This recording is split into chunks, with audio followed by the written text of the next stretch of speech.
आशा करता हूँ आप सब बहुत अच्छे होंगे। मेरा नाम है सिद्धांत अग्निहोत्री। स्टडी ग्लोस पे आपका बहुत बहुत स्वागत है। तो जैसे कि आपको पता है कि मैं स्टैटिक लेक्चर्स दोबारा से मैंने बनाने शुरू कर दिए हैं, तो डेली 1 से 2 स्टैटिक लेक्चर्स तो आएंगी। और आप मुझे बताइए कमेंट बॉक्स में आपको किन किन पर लेक्चर्स चाहिए, तो मैं उस पर बनाने की कोशिश करूंगा। तो आज हम पूरा इतिहास व्लादिमीर पुतिन का जानेंगे।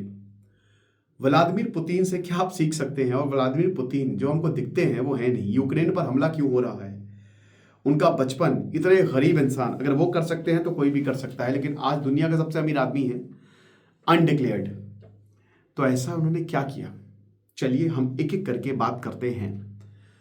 1952 में व्लादिमीर पुतिन का जन्म होता है। 73 साल के हैं वो, 73 ईयर्स, ठीक है। और व्लादिमीर पुतिन जो हैं, उनका जन्म सेंट पीटर्सबर्ग यानी कि लेनिनग्राड जो पहले बोला जाता था ना, वहां पे इनका जन्म हुआ। अब इनका जो परिवार है बहुत ही अजीबोगरीब है। अजीबोगरीब मतलब क्या कि बेहद गरीब। इनकी नानी जी को मार दिया था नाजियों ने। इनके जो ग्रैंडफादर थे वो कुक थे, स्टालिन के बाद में व्लादिमीर पुतिन के लिए भी खाना बनाया। इनकी माताजी फैक्ट्री वर्कर थी। इनके पिताजी जो थे वो पहले तो सोवियत कॉन्स्क्रिप्ट थे, मतलब सोवियत आर्मी में कॉन्स्क्रिप्शन के थ्रू वो काम करते थे, और बाद में वो भी फैक्ट्री वर्कर बने। 3 बच्चे थे, 2 मर गए, ठीक है। तो व्लादिमीर पुतिन जो है वो दोनों के मरने के बाद, और मरने का कारण पता है, दूसरा जो एल्बर्ट था जो 1930s में पैदा हुआ था, उसके मरने का कारण था डिप्थीरिया और भुखमरी। यानी कि व्लादिमीर पुतिन के परिवार के पास खाने के लिए नहीं था, इतनी बुरी हालत थी। पुतिन बताते हैं कि हमको जो फ्लैट मिला था वो 5वीं मंजिल पे मिला था। एक रूम का फ्लैट था, सीलिंग लीक करती थी, बहुत ठंड पड़ती है, रशिया में तो बर्फबारी होती थी या बरसात होती थी, सीलिंग से पानी आता था, हर जगह तोड़फोड़ थी, पूरे फ्लैट में चूहे ही चूहे थे, ये हालत थी। तो अर्ली लाइफ बहुत ही ज्यादा गड़बड़ थी व्लादिमीर पुतिन की। और पुतिन बताते हैं कि 8 साल तक तो मैंने अपना स्कूल 8 साल में देखा। एक यंग ऑर्गेनाइजेशन होती थी, पुतिन ने उसको नहीं ज्वाइन की, लेकिन 8 साल में 1960 में मैं स्कूल गया। पुतिन एक बहुत ही डार्क पर्सनैलिटी है। पुतिन का बचपन बहुत अच्छा नहीं रहा, उनके पिता और माता से भी रिश्ते बहुत अच्छे नहीं रहे, और पुतिन को कुछ पर्सनैलिटी डिसऑर्डर्स हैं, मैंने जितना रिसर्च किया है, क्योंकि उनमें एक अजीबोगरीब चीज थी। अब वो एक बुली थे। पुतिन बताते थे कि मैं गुंडों के साथ घूमता था इतनी कम उम्र में। जो बिल्लियां हैं, पुतिन उनको टॉर्चर करते थे। आज जो आप देखते हैं ना जानवर से, वो सब प्रोपेगेंडा है। टॉर्चर करते थे वो, जो छोटे बच्चे हैं उनको मारते पीटते थे बचपन से। तो ये कोई एक कंस्ट्रक्टिव ट्रेट नहीं होता है, ये डिस्ट्रक्टिव ट्रेट है। यानी कि डार्क पर्सनालिटी पुतिन बचपन से ही जो है वो दिखा रहे थे, राइट। एक मूवी थी the shield and the sword, Putin ने वो मूवी देखी बचपन में ही, और वो कई बार उन्होंने देखी। तब उन्होंने सोचा कि यार मुझे कुछ बनना है तो जासूस बनना है। उसमें एक स्पाई था, किस तरीके से जर्मनी में जाता है और वो फिर कमाल का काम करता है। तो पुतिन ने बोला कि मैं लोगों के लिए ना, मूवी ना एक कमाल का काम करती है, मूवीज उनको इंस्पायर करती हैं। और ज्यादातर जो बायोग्राफीज है या जो लोगों के बारे में आप पढ़ेंगे तो ऐसे मूवीज हो गया, प्ले हो गया, उन्होंने काफी काम किए हैं, तो काफी इंस्पायर हुए। वो बोलते थे कि भाई जासूस वो काम कर सकता है जो हजारों सैनिक नहीं कर सकते। एक जासूस जो है वो पूरी सेना को बचा लेता है, फर्स्ट लाइन ऑफ डिफेंस है। तो व्लादिमीर पुतिन चाहते थे कि वो जासूस बने, और उसी समय उन्होंने मन बना लिया था। वैसे उस समय कोई ज्यादा प्रोफेशन भी नहीं था, कि ऐसा नहीं है कि बहुत कुछ ऑप्शंस थे आपके पास। 1960s की मैं बात कर रहा हूं। पुतिन जो है, क्योंकि वो गुंडे थे, उनको मजा आता था लड़ाई करने में, तो उन्होंने बॉक्सिंग चूज की। वो स्पोर्ट्स में बहुत अर्ली आ गए थे 11 साल की उम्र में ही, बट बॉक्सिंग में वो फेल हो गए। फिर उन्होंने जूडो चूज किया। पुतिन चैंपियन है जूडो के, है ना, अक्सर आप उनके वीडियोस में भी देखते रहोगे, जूडो मूव्स करते हैं, तो ही इज अ चैंपियन। तो जूडो के चैंपियन है वो, राइट। तो उसके बाद उन्होंने जूडो सीखना शुरू किया। अब भाई कहते हैं ना कि पुतिन बहुत गरीबी में पड़े, मतलब आप ये मान के चलिए कि एक बार खाते थे तो दूसरे बार का सोचना पड़ता था, यह हालत थी। तो अब क्या हुआ कि व्लादिमीर पुतिन को एक आइडिया आता है कि यार चलो मैं जासूस बनता हूं, क्योंकि मेरा तो बचपन से यही सपना है। तो व्लादिमीर पुतिन 9th क्लास में थे, तब वो सीधा केजीबी के ऑफिस चले गए। केजीबी जो स्पाई एजेंसी है ना, जैसे हमारे आरएनएडब्ल्यू है, मोसाद इजराइल में, एफएसबी, केजीबी जो है, पहले केजीबी थी, अब तो उसका नाम एफएसबी कर दिया गया है, तो वो रशिया की है। तो पुतिन ऑफिसर ने बोला कि हाँ यंग बॉय, क्या तुम तो बहुत छोटे हो, क्या करने आए हो? बोले कि मुझे जासूस बनना है। तो उन्होंने बोला कि बेटा ऐसे जासूस नहीं बनते, तुम तो बहुत छोटे हो। क्या बोलते, क्या करना पड़ता है जासूस के लिए? कहते लॉ डिग्री लेके आओ। तो पुतिन के फिर दिमाग में सनक थी कि भाई कुछ भी करके डिग्री चाहिए। अब उसके बाद पुतिन जाते हैं लेनिनग्राड स्टेट यूनिवर्सिटी में। वहां पे उन्होंने इकोनॉमिक्स की डिग्री ली। बेसिकली पढ़ा लिखा होना चाहिए, ठीक है। इकोनॉमिक्स की डिग्री लेके वो वापस आते हैं और केजीबी ज्वाइन करते हैं। अब देखिए उनकी लाइफ कैसे बदलती है। जब वो इकोनॉमिक्स की डिग्री ले रहे थे या फिर लॉ कर रहे थे, लॉ भी उन्होंने किया है, तो उनकी मुलाकात होती है वहां पे एक एयर होस्टेस से जिनका नाम है ल्यूड मिला। और 1983 में चट मंगनी पट ब्याह, 30 साल के थे तब। और मतलब उस समय तो 30 साल के नहीं थे, बट 30 साल के जब पुतिन थे, यानी कि 1983 में उन्होंने शादी कर ली थी, राइट। और लूड मिला से उनकी 2 बेटियां हुई। इन 2 बेटियों के बारे में भी जानेंगे। व्लादिमीर पुतिन पे जान छिड़कते हैं क्योंकि ये भी अरब नहीं खरब पति हैं, खरब पत्नी है। और काफी लंबे समय तक इनकी मैरिज चली, बट बाद में टूटी। एक पावरफुल इंसान के बहुत सारे रिलेशंस होते हैं और पुतिन के सामने तो आप बोल भी नहीं सकते। अभी मैं बताऊंगा कितने डेंजरस आदमी है पुतिन। कहानी आगे बढ़ती है। पुतिन को पहली पोस्टिंग मिलती है, केजीबी में चले जाते हैं। उनको तुरंत जो है वो रिक्रूट कर लिया जाता है।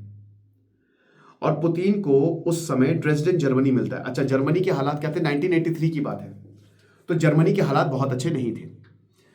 वर्ल्ड वॉर 2 के बाद जर्मनी 2 में बढ़ गया था, एक वेस्ट जर्मनी और एक ईस्ट जर्मनी। बीच में एक दीवार खड़ी हो गई थी। ईस्ट जर्मनी सोवियत के पास था, तो सोवियत का ड्रेसडेन उनको मिला था। अब व्लादिमीर पुतिन यहां पे काम कर रहे हैं, लेकिन व्लादिमीर पुतिन को कोई पूछता भी नहीं था। बोले ठीक है ठीक है। वो एक सर्वर थे, मतलब सर्विंग करते थे वो। मतलब कहते हैं ना कि एक होता है जो कंट्रोल करता है और एक होता है जो आओ भगत करता है कि अरे आइए आप क्या लेंगे। वो थे पुतिन, है ना। स्पॉट बॉय, केटरर, उस तरीके का काम करते थे। और व्लादिमीर पुतिन जो है ना, उन्होंने हिम्मत नहीं हारी। वो लगातार अपनी स्किल को एनहांस करते गए। वो लगातार जासूसी के दांव पे सीखते गए। कितनी बड़ी बात है। जैसे आप लोग अपना कि 10 साल तक उन्होंने यही किया। सोचिए 10 साल, 10 इयर्स, उनको कोई भी अचीवमेंट नहीं मिला। वो डेस्क जॉब कर रहे थे और उनको कोई पूछ ही नहीं रहा था। मतलब आप ये समझिए कि Vladimir Putin was nobody at that time and nobody was recognising him. Top leadership तो दूर की बात है, प्रमोशन तक नहीं दिया। वो उनको ड्रेसडेन में ही डाल दिया गया था कि तुम यहीं पे ही काम करो। बट वो फ्रस्ट्रेट नहीं हुए। वो धीमे धीमे अपना काम करते गए, वो सीखते गए। ओके, लेकिन फिर एक ऐसा इवेंट आता है, 1989 बर्लिन वॉल ढह जाती है। जो दीवार होती है उसको ढहा दिया जाता है। और 2 साल बाद 1991 सोवियत कोलैप्स हो जाता है।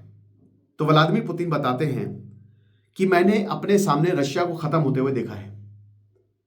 रशिया रातों रात डिसअपियर हो गया, मेरा शहर रातों रात डिसअपियर हो गया। बट इस समय एक ऐसी चीज होती है व्लादिमीर पुतिन के साथ जो उनकी जिंदगी बदलेगी। होता क्या है कि यहां पे लोग पागल हो जाते हैं, तो लोग जो है वो अटैक करना शुरू कर देते हैं। जो जासूस है उनको मारना शुरू कर देते हैं। बगल में केजीबी ऑफिस होता है, जो भी मेन ऑफिस है ना ड्रेसडेन का, वहीं पे केजीबी ऑफिस के बगल में एक बिल्डिंग होती है। वहां पे व्लादिमीर पुतिन है, वो सारे डॉक्यूमेंट जलाने लगते हैं कि अगर ये इनके हाथ लग गए तो प्रॉब्लम हो जाएगी। उस समय लोग वहां पे आ जाते हैं और पूरी बिल्डिंग को घेर लेते हैं। अब व्लादिमीर पुतिन निकलते हैं, सामने सैकड़ों लोग और वो सब खून के प्यासे। तो व्लादिमीर पुतिन निकालते हैं गोली और सीधा तान देते हैं लोगों पर। ये हिम्मत थी उनकी। और बोलते हैं कि आगे आए तो मार दूंगा, मैं तो मारूंगा, तुमको भी ले डूबूंगा, कोई बचेगा नहीं। लोग पीछे हट जाते हैं। इसलिए था ताकि रिकॉर्ड्स लोगों के हाथ में ना लगे। ये पहली बार पुतिन की करेज ने उनको ऊपर ले गए। आप समझ सकते हो, ये बहुत बड़ी बात थी। और पुतिन उस समय सरकार की नजर में आ जाते हैं, ठीक है। पुतिन ने कोशिश की कि मॉस्को से क्या ऑर्डर है, मॉस्को से कनेक्ट करने की कोशिश की, बट उनको कोई ऑर्डर ही नहीं मिला। तो यानी कि मॉस्को डिसअपियर हो गया। अब 1991 में सोवियत टूट गया, Mikhail Gorbachev, thanks to him. और अब एक यूनिपोलर वर्ल्ड हो गया। तो रशिया वैसे भी बर्बाद था और बर्बाद हो गया। हालात बहुत ज्यादा खराब हो गए। व्लादिमीर पुतिन के भी हालात बहुत खराब हो गए। तो वो अपने शहर आ गए, लेनिनग्राड यानी कि सेंट पीटर्सबर्ग। और यहां पे उन्होंने काम करना जो है वो शुरू किया। अब जब लेनिनग्राड आए तो कुछ काम करने को था नहीं। केजीबी खत्म हो चुकी थी उस समय। तो इन्होंने बोला कि चलो मैं जासूस तो हुई, सरकार की मदद करता रहूंगा, तो शाम को टैक्सी ड्राइवर का काम करते थे ताकि एक्स्ट्रा मनी जो है, क्योंकि उनकी शादी हो चुकी थी, बच्चियां भी थी, तो टैक्सी, रात में टैक्सी चलाते थे, दोपहर में टैक्सी चलाते थे, और उसके बाद जो है वो जो बचा हुआ काम था वो सरकार के लिए करते थे। तब यहां पे इनको ये ऑफर मिला, क्योंकि सरकार की नजर में थे कि तुम लेनिनग्राड लॉ यूनिवर्सिटी में क्यों नहीं आ जाते हो, तुम बहुत अच्छे स्पाई हो, और उस समय ना रशिया को तोड़ने की साजिश चल रही थी, तो बहुत सारे ऐसे एंटी रशियन एलिमेंट्स हैं जो यहां पे काम कर रहे थे। तो वो बोला कि तुम रशिया में आ जाओ और यहां पे अंडर कवर काम करो। तो ये लेनिनग्राड लॉ यूनिवर्सिटी में एज एन अंडर कवर गए और बहुत लोगों को गिरफ्तार करवाया। उसी दौरान इनके बढ़िया कनेक्शंस होने लगे। व्लादिमीर पुतिन ने कनेक्शंस बनाना शुरू कर दिए। पुतिन का एग्जांपल है कि आपको बड़ा बनना है तो आपको कनेक्शंस की जरूरत नहीं है, आपको दिमाग और सही स्ट्रैटेजी बनानी पड़ेगी। जैसे हम कहते हैं ना कि नहीं आपको कनेक्शंस होने चाहिए, वो ये बिल्कुल होने चाहिए, बट वो आप बना भी सकते हैं। व्लादिमीर पुतिन को दांव पेच अच्छे से पता थे। एक जासूस बहुत डेंजरस होता है, आप उसके ऊपर बिल्कुल ट्रस्ट नहीं कर सकते, and same goes with Putin also. तो अब क्या हुआ कि भाई ये जब लॉ यूनिवर्सिटी में थे तो बढ़िया इनके कनेक्शंस हुए, और देखते ही शहर के डेप्यूटी मेयर बन गए। और जब ये डेप्यूटी मेयर बने, सो एवरीथिंग स्टार्ट्स चेंजिंग। क्यों? क्योंकि व्लादिमीर पुतिन बहुत तेजी से ऊपर आए। सोचिए कि इनकी लाइफ 10-15 साल तक कितनी स्लो चली, लेकिन अब उनका एकदम से प्रमोशन हुआ। ठीक है, अब क्या होता है कि रशिया कियोस में था, हर दिन मर्डर हो रहे थे, लूटपाट बिल्कुल आम थी हर दिन।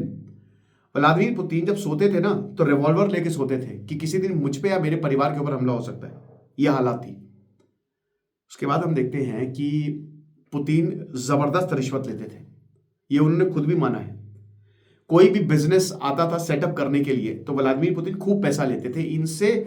पुतिन के पास खूब पैसा आया और इसी पैसे से उन्होंने काफी लोगों को खरीद भी लिया। कुछ क्रिमिनल गैंग से इन्होंने दोस्ती कर ली थी। ये देखिए, लूटपाट कौन करता था, मर्डर कौन करता था, शहर में चलती किसकी थी? क्रिमिनल गैंग्स की। पुतिन ने इनसे दोस्ती कर ली। अब जाहिर सी बात है कि कोई बिजनेस वाला आएगा तो वो भाई डर के मारे यहां पे सेटअप नहीं करेगा अपना बिजनेस। लेकिन पुतिन ने बोला कि मेरी दोस्ती है, तुम मुझे पैसा दो, मैं उनको पैसा दूंगा, तुम पे कोई आंच नहीं आएगी। ये स्ट्रैटेजी थी। खूब पैसा मिला यहां पे, व्लादिमीर पुतिन ने भर भर के पैसा कमाया। उसके बाद हम ये देखते हैं ही वॉज एब्सोल्युटली करप्ट। फिर हम ये देखते हैं कि बोरिस येल्त्सिन, जो कि अगर आप इतिहास देखोगे तो सबसे कार्टूनिश लीडर्स में से एक बोरिस येल्त्सिन थे। गजब शराब पीते थे, बिल क्लिंटन के साथ गए, नाचना शुरू कर दिया, अजीबोगरीब एक कार्टून कैरेक्टर थे। बट बोरिस येल्त्सिन से व्लादिमीर पुतिन मिले और बोरिस येल्त्सिन को पहली नजर में उनसे प्यार हो गया। बोरिस येल्त्सिन ने बोला, पुतिन के अंदर एक मैजिक था कि वो किसी सामने वाले इंसान को मोह लेते थे। ठीक है, और ये सब दिखावा था, याद रखिएगा, जासूस है वो, एक एक्टर है।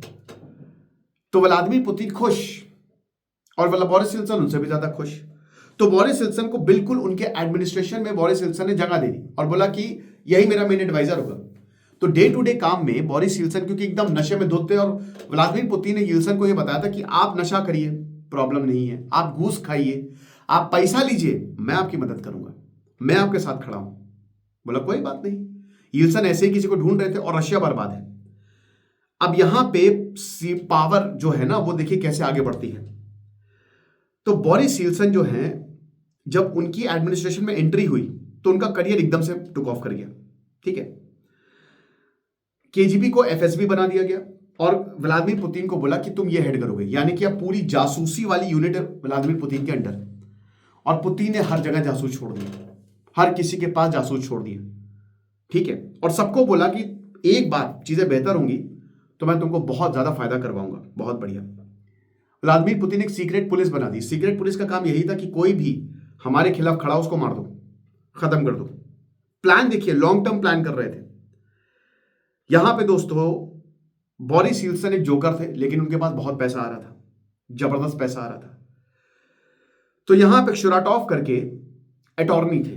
ठीक है, उन्होंने बोरिस येल्त्सिन के खिलाफ केस लड़ा, कोर्ट में एविडेंस दिए कि ये इंसान पागल है, ये इंसान करप्ट है। व्लादिमीर पुतिन ने पता क्या किया? रशिया में हनी ट्रैपिंग होती है, खूबसूरत लड़की को भेजो। रशियंस आपको पता ही भाई, वो खूबसूरती में तो भाई रशियन सबसे आगे है। खूबसूरत लड़कियों को भेजो और अगले को हनी ट्रैप कर लो। यही हुआ सोराटोव के साथ भी। थ्रीसम करते हुए पाए गए और कैमरे में कैद हो गए। पुतिन ने बुलाया, बोला बैठो। हाँ भाई क्या हुआ, देख लो तुम्हारे सामने ये वीडियो है, रिजाइन दो अभी। सोराटॉफ ने ऐसे देखा पुतिन को और रिजिग्नेशन दे दिया तुरंत। यहां खत्म नहीं हुई बात। पुतिन ने वादा किया था कि तुम्हारा जो ये फुटेज है मैं पब्लिक में नहीं दूंगा। अगले ही दिन जो नेशनल टीवी है रशिया का, उसमें फुटेज दे दी। सोराटॉफ परेशान हो गए, देश छोड़ दिया था डर के मारे। आप देख सकते हैं कि absolute no mercy at all, मतलब साम दाम दंड भेद कि ऐसी हालत करेंगे ना तुम्हारी कि सोचोगे नहीं। सोराटॉफ ने केसेस विड्रॉ कर लिए। बोरिस यिल्सन और खुश किया, मेरा बेटा ने कमाल कर दिया, मुझे बचा लिया, बहुत बढ़िया, वाह वाह वाह वाह। बट भाई अभी तो यिल्सन की भी बारी आनी थी। अब पुतिन ने यिल्सन को ब्लैकमेल करना शुरू कर दिया कि तुम्हारे सारे राज मुझे पास है और अब तुम्हारे हटने का वक्त आ गया है, मुझे सत्ता चाहिए। और इस यिल्सन को पहले विश्वास नहीं हो, बट बाद में समझ गए कि ये आदमी सीरियस है, ये मुझे खत्म कर देगा, और खत्म नहीं करेगा तो मुझे बर्बाद कर देगा। 1999 में बोरिस यिल्सन ने व्लादिमीर पुतिन को पीएम के लिए नॉमिनेट कर दिया कि तुम आज से प्रधानमंत्री, नॉमिनेशन है, और नॉमिनेशन क्या, वो जीत गए। यानी कि 1999 में व्लादिमीर पुतिन रशिया के प्रधानमंत्री हो जाते हैं। अब यहां से प्रोपेगेंडा शुरू होता है। अभी तक तो व्लादिमीर पुतिन, तब तक काफी अच्छा खासा पैसा आ गया था, किसी को भी खरीद सकते थे, लेकिन अब वो सीधा लोगों के सामने काम करेंगे। अब जब वो लोगों के सामने काम करे तो उन्होंने गजब प्रोपेगेंडा चलाया। उन्होंने अपने आप को हॉकी खेलते हुए दिखाया, जूडो खेलते हुए दिखाया, जानवरों से प्यार करते हुए दिखाया, लोगों के पास जाते हुए दिखाया। गजब प्रोपेगेंडा चला, सबको पैसे दिए। ऑपोजिशन जो भी था व्लादिमीर पुतिन का एक ही राय कि ऑपोजिशन को खत्म कर दो। चेचन्या उस समय प्रॉपर चेचन्या की प्रॉब्लम चल रही थी। व्लादिमीर पुतिन ने चेचन्या को इन्वेड कर दिया लोगों के सामने इमेज बनाने के लिए। बट आपको बताऊं, इन्वेजन हो रहा था, व्लादिमीर पुतिन कह रहे थे कि आतंकवादियों को मार दूंगा मैं, आतंकवादियों को ढूंढना जो है वो आपका काम है, बट ऊपर भेजना मेरा काम है। इस तरीके की हाइपर नेशनलिस्टिक बातें जो है व्लादिमीर पुतिन कर रहे थे। बट उसी दौरान 4 बिल्डिंग में बम फटते हैं, लोग मरते हैं। व्लादिमीर पुतिन ने बोला चेचन्या रिबल्स ने किया है, उन्होंने भेज दिया, जो व्लादिमीर पुतिन ने अपनी आर्मी को भेज दिया। ठीक है, बाद में पता चले फॉल्स फ्लैग ऑपरेशन था, यानी कि ये जो काम था वो व्लादिमीर पुतिन के जासूसों ने ही किया था। आप समझ सकते हैं कि अपने ही लोगों को मारा था ताकि चेचन्या को इन्वेड किया जा सके, ताकि लोगों के सामने हम दिखा सके कि हम कितने बड़े ताकतवर नेता हैं। ये हालात है। अब उसके बाद भी कुछ नहीं हुआ, मीडिया ने इनसे सवाल पूछे, बट अब शुरू होता है व्लादिमीर पुतिन का असली तांडव। उनको एक्टिंग प्रेसिडेंट बना दिया गया। चुपचाप बोरिस यिल्सन को बोला कि पैसा पकड़ो, बोलोगे नहीं वरना समझ लो तुम्हारा क्या हाल करने वाला हूं। पूरी ताकत इस समय व्लादिमीर पुतिन के पास। प्रॉपर प्रोपेगेंडा कैंपेन चलाई गई। 2000 में ये जीत भी गए, और सेरेमनी ऐसी हुई थी, व्लादिमीर पुतिन जब आए, गॉड लाइक, ऐसा लगा भगवान आ गए हैं। ऐसी सेरेमनी इतिहास में नहीं, स्टालिन से भी बड़ा ये व्लादिमीर पुतिन ने अपने आप को दिखाया। गजब सेरेमनी हुई थी। इसी दौरान एक सबमरीन इंसिडेंट होता है कि रशिया में एक सबमरीन डूब गई, जिसमें 118 सेलर्स थे। अब मैं आपको बताता हूं कि व्लादिमीर पुतिन ने किया क्या क्या। मैंने क्या बताया कि इनसेंसिटिव आदमी है ये, ठीक है, बहुत, मतलब सेंसिटिविटी आपको ज्यादातर बड़े लीडर्स में नहीं मिलेगी। जब वो सबमरीन डूबी, 118 सेलर्स उसमें डूब गए। अब वो सबमरीन ऐसा नहीं डूब रही थी, धीमे धीमे डूब रही थी। उस समय व्लादिमीर पुतिन जो है वो 10 दिन की छुट्टियों पर थे, तो उनसे बोला गया सर आके बचाइए। वेस्ट ने बोला कि हम मदद कर देते हैं, बच जाएगी आपकी सबमरीन। व्लादिमीर पुतिन ने मना कर दिया, बोला कि पहले मैं छुट्टियां मनाऊंगा। जब वो वापस आते हैं, डूब गई सबमरीन, सब मर गए। वापस आते हैं तो एक प्रेस कॉन्फ्रेंस करते हैं, वहां पे रिलेटिव प्रेजेंट होते हैं, रिलेटिव क्वेश्चन करते हैं व्लादिमीर पुतिन से कि आपने क्या किया भैया ये। तो व्लादिमीर पुतिन किसी भी क्वेश्चन को ऑनर करने से मना कर देते हैं। और व्लादिमीर पुतिन के दिमाग में, क्योंकि जासूस थे, कि कुछ भी किया है तो ये दुश्मनों ने किया है, प्रोपेगेंडा है मुझे खत्म करने के लिए। एक औरत जो है उसका बेटा मर गया होता है, वो औरत आती है और व्लादिमीर पुतिन को बहुत गरी आती है। व्लादिमीर पुतिन बोलते हैं इसको इंजेक्शन दो, कोई सुई ऐसे चुभाते हैं उस औरत को, औरत वहीं कोलैप्स हो जाती है। उसके बाद व्लादिमीर पुतिन जो है वो खबर चलवाते हैं कि इनसे बोलो कि ये $10 की, समझ लो ना कौन है ये, प्रोस्टिट्यूट है $10 की, ये तो जगह जगह सोती है। और ये पूरी न्यूज जो है वो सर्कुलेट होती है। व्लादिमीर पुतिन, मतलब एक एनटीवी वहां पे न्यूज चैनल होता है, वो शो चलाता है पुतिन को लेकर, ठीक है, पपेट शो चलाता है। तो पुतिन को एकदम ही बेकार दिखाता है, बकवास दिखाता है। अगले दिन व्लादिमीर पुतिन जो है वो उस चैनल के उसमें रेड मरवा देते हैं और बोलते हैं कि उनके ओनर को कि बेटा तुमको खत्म कर दूंगा, तुमको जहां पे ऐसी जगह रखूंगा जहां पे टीबी के मरीज रहते हैं, टीबी छूने से फैलता है, मतलब खांसी ऐसी से फैल जाता है। यह हालत थी व्लादिमीर पुतिन की। इस लेवल तक गए थे वो डिसेंट बर्दाश्त नहीं कर सकते थे। और अगले 2-3 सालों में दोस्तों, 3 सालों के अंदर अंदर व्लादिमीर पुतिन ने पूरे स्टेट मीडिया को अपने कंट्रोल में ले लिया। यानी कि लिटरली पूरा मीडिया पुतिन के रहमो करम पे था और पुतिन जो बोलेंगे वही काम हो रहा था। 2001 में जॉर्ज डब्ल्यू बुश बनते हैं प्रेसिडेंट अमेरिका के, अगेन पुतिन मिले। एक तरफ पुतिन रशिया में फ्रीडम ऑफ स्पीच को खत्म करते जा रहे हैं, सेंट्रलाइजेशन होता जा रहा है, और दूसरी तरफ वेस्ट जो है वो उनको, भाई यूके में गए उनको रॉयल ट्रीटमेंट मिला। ठीक है, जॉर्ज डब्ल्यू बुश अमेरिका ने सराखों पे रखा पुतिन को कि ऐसा आदमी तो हमने देखा ही नहीं। फ्रांस के उस समय फ्रैंकोइस होलांदे वो तो पागल हो गए थे पुतिन को लेकर। ये हालात थी, समझ रहे हो। तो सब कुछ बढ़िया चल रहा था, पुतिन डेमोक्रेसी को या जो भी डिसेंट था उसको खत्म करते जा रहे थे। और इसी दौरान उस समय रशिया को 22 ओलिगार्क्स चलाते थे, यानी कि जो इनके पास बहुत पैसा है। कुछ लोगों के पास जब वेल्थ होती है इनको ओलिगार्क्स कहते हैं। पुतिन ने सिस्टमैटिक तरीके से इनको खत्म करना शुरू किया। एक ओलिगार्क को पकड़ा, उनको खत्म किया, उनको थ्रेटन किया ओपनली। 21 बचे थे, यानी कि पुतिन इस सिस्टम को खत्म करना चाह रहे थे। तो इस देश में खाली एक ही गुंडा होगा, वो है व्लादिमीर पुतिन। और ऐसी बहुत सारी क्लोज डोर मीटिंग्स हुई हैं। आप जो क्लोज डोर मीटिंग से बाहर आए हैं तो सबने यही बोला कि ओपन धमकी मिली है और ऐसा लगा कि बस परेशान हो गए हम, इतनी नेगेटिविटी हमने कभी नहीं देखी। ये हालात थे। इसी दौरान जब व्लादिमीर पुतिन प्रेसिडेंट बने थे तो मिखाइल कासियानोव, ठीक है, कासियानोव, वो प्रधानमंत्री बने थे। लेकिन जब उन्होंने देखा कि पुतिन आउट ऑफ हैंड हो गए हैं तो उन्होंने भी रिजाइन कर दिया और उन्होंने ऑपोजिशन को ज्वाइन कर लिया। 2004 में यूक्रेन के इलेक्शंस होते हैं। अब देखिए व्लादिमीर पुतिन का यूक्रेन को लेकर ऑब्सेशन शुरुआत से रहा है। पहली बात उनको ये लगता है कि जो सोवियत टूटा वो लीडर्स की गलती थी, लीडर्स की वजह से आपने रशिया को खत्म किया। दूसरा उनको ये लगता है कि यूक्रेन हमारा था और यूक्रेन की जो क्राइसिस आप संभाल ही नहीं पाए। तो हमेशा से पुतिन को यूक्रेन चाहिए था, बट तब तक बहुत देर हो चुकी थी, यूक्रेन वेस्ट के पास चला गया था। बट 2004 में इलेक्शंस होते हैं। विक्टर यानुकोविच, ये व्लादिमीर पुतिन के बहुत अच्छे दोस्त, तो व्लादिमीर पुतिन ने इनके लिए रैली की थी यूक्रेन में। 2004 में इलेक्शंस के रिजल्ट है, ये जीत गए, लेकिन लोग सड़कों पे आ गए यूक्रेन के। ऑरेंज रेवोल्यूशन हो गया यूक्रेन में। लोगों ने बोला कि इलेक्शन बकवास है, आपने यहां पे पुतिन ने जैसे अपने इलेक्शंस को वो धांधली करते हैं, यहां पे भी धांधली की हुई। तो रातों रात लोग सड़कों पे आ गए। अब जो लोग सड़कों पे आए तो फिर यहां सुप्रीम कोर्ट ने बोला कि इलेक्शंस गलत है और फिर नए प्रधानमंत्री को नियुक्त, मतलब नए प्रेसिडेंट को नियुक्त किया गया। व्लादिमीर पुतिन के लिए पर्सनल एम्बैरेसमेंट था कि इतनी ज्यादा गजब बेइज्जती है।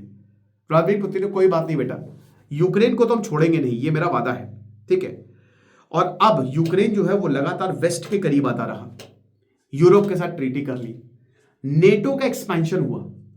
नेटो जो है, जो भी सोवियत की कंट्रीज है वहां पे नेटो पहुंच गया, यूक्रेन मेंबर नहीं था।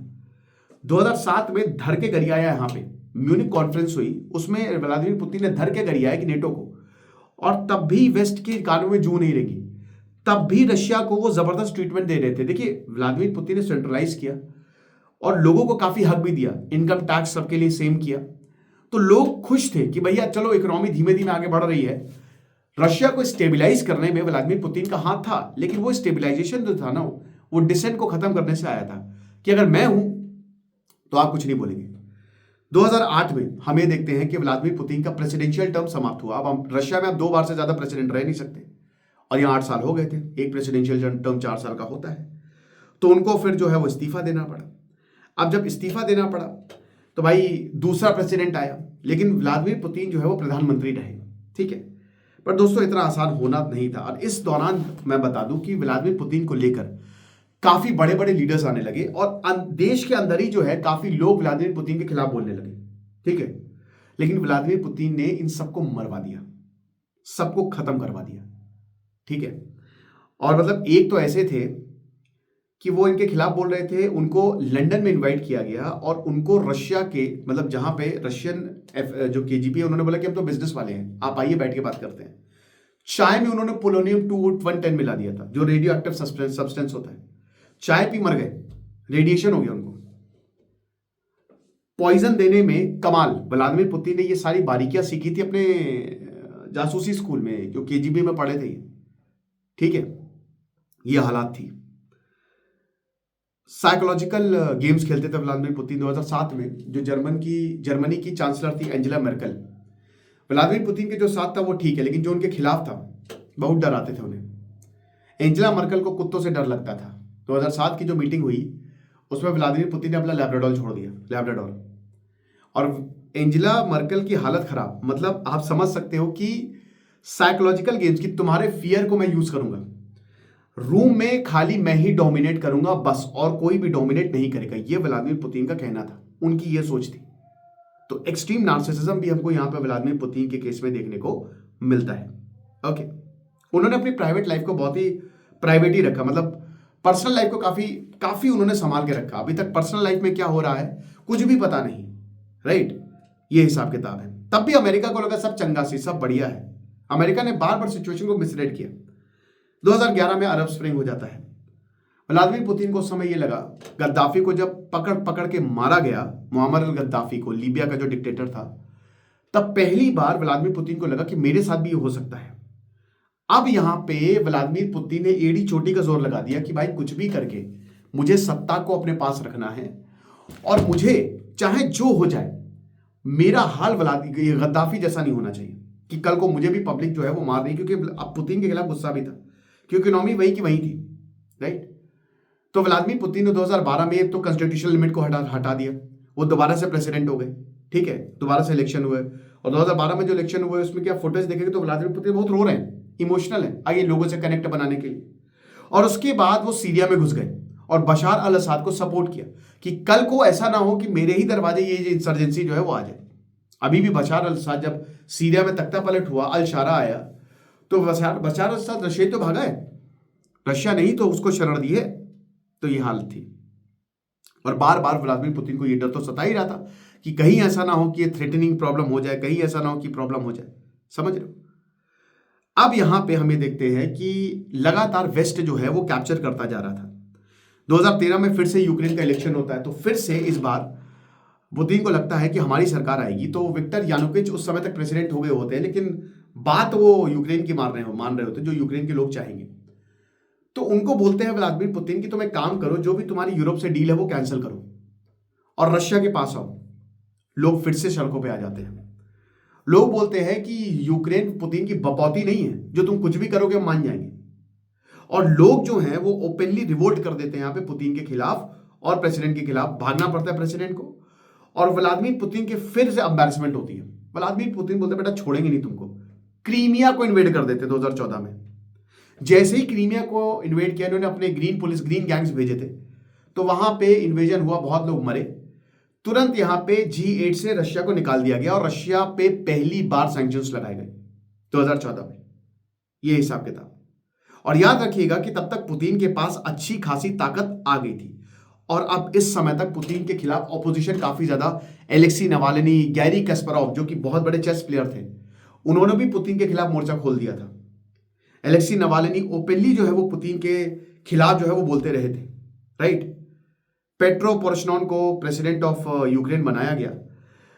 हालांकि जब यूक्रेन के प्रेसिडेंट पेट्रो पोरोशनोन बने तो यहां पे उनसे पुतिन ने मिलने की इच्छा जताई, तो बोला था कि देखो पुतिन डोमिनेट करेंगे, उनकी बात मत मानना, वो अपने आप को तुम पे थोपेंगे, उनकी बात मत मानना, नेवर ट्रस्ट पुतिन, ये एक जुमला चलने लगा। ये हिसाब किताब था। अब इस समय तक पुतिन के खिलाफ डिसेंट भी काफी होने लगा। एक कर्मा करके जो है, करम नोरोस करके एक, अगर मैं शायद नाम सही बोल रहा हूँ, वो लीडर थे, वो पुतिन के खिलाफ उन्होंने मोर्चा खोल दिया। एलेक्सी नवाल्नी जो है वो बाहर से जो है वो मोर्चा खोले हुए थे। वो लगातार बता रहे थे, उन्होंने अपना एक चैनल बनाया था कि कैसे पुतिन लाखों लाखों लोगों को बेवकूफ बना रहे हैं, और यहाँ पे उनकी जो वेल्थ है वो कितनी भयानक है। इतना ज्यादा अमीर इंसान तो आपने कभी देखा ही नहीं होगा। ये हिसाब किताब। एक बोरिस करके थे, पुतिन ने उनको पब्लिकली मरवा दिया था। अपनी गर्लफ्रेंड के साथ टहल रहे थे 2015 में, गोली मार दी गई थी। तो पुतिन डराते थे अपने लोगों को, जितने भी थे, सब कुछ उनके कंट्रोल में था। डेथ स्क्वाड उन्होंने बना रखा था कि अगर तुम हमारे साथ नहीं हो तो हम खत्म कर देंगे। अब उसके बाद यूक्रेन को लेकर काफी ज्यादा प्रॉब्लम्स होने लगे, और व्लादिमीर पुतिन को लगा कि नेटो अब हमारे, क्योंकि यूक्रेन और अमेरिका की टॉक्स, यानी कि नेटो की टॉक्स काफी आगे तक पहुंच गई थी। 2021 में यूक्रेन को इन्वेड कर दिया। और जब यूक्रेन को इन्वेड किया तो there was no looking back. यहां पे ऐसा लगा कि मिनटों में काम खत्म हो जाएगा। 2022 में 24 फरवरी को इन्वेजन होता है, लेकिन अलेक्जेंडर जो व्लादिमीर जेलेंस्की है, भाई व्लादिमीर जेलेंस्की ये आदमी जो है वो टिका रहा और वेस्ट से मदद लेता रहा और वो पुतिन पर हमला करता रहा, तो वॉर अभी तक चल रहा है। एलेक्सी नवालिनी का क्या हुआ? 2021 में वो रशिया आ गए, 2020 में उनको पॉइजन देने की कोशिश की गई, बच गए वो। 2021 में रशिया आ गए, उन्होंने बोला कि मैं अब रशिया में जाकर, वो मेरा घर है तो मैं वहां पे पुतिन के खिलाफ लड़ूंगा। लोग उनके साथ थे। 2021 में जैसे वो एयरपोर्ट पे लैंड करते हैं उनको गिरफ्तार कर लिया जाता है, और जैसे ही उनको गिरफ्तार किया गया उनको जेल में डाल दिया गया। ओके, 2024 में उनकी मौत हो गई। तो व्लादिमीर पुतिन अभी भी प्रेसिडेंट है, लेकिन दोस्तों जो है सो है। बट आप ये चीज आप नहीं नकार सकते कि उस इंसान को कई बार मारने की कोशिश की गई है, कई बार वेस्ट ने पैसे दिए हैं लोगों को, बट वो इंसान अभी भी जिंदा है, पावर उसके पास अभी भी है और वो अभी भी आगे बढ़ता जा रहा है और अभी भी वो जीत रहा है। क्यों? एक गजब का दिमाग, जो उसने लेसन सीखे हैं, वो गजब का पेशेंस, उसको पता है कि सही चीज कब करनी है। और जो भी हो, कहीं ना कहीं उसने रशिया को आगे बढ़ाया है। रशिया की इकोनॉमी प्रॉब्लम में है, बट ऐसा भी नहीं है, मतलब उसने जब बोरिस यील्सन थे तो रशिया खत्म हो चुका था, तो वहां से व्लादिमीर पुतिन आते और रशिया की इकोनॉमी को आगे लेके जाते हैं। ये उनको श्रेय हम देंगे।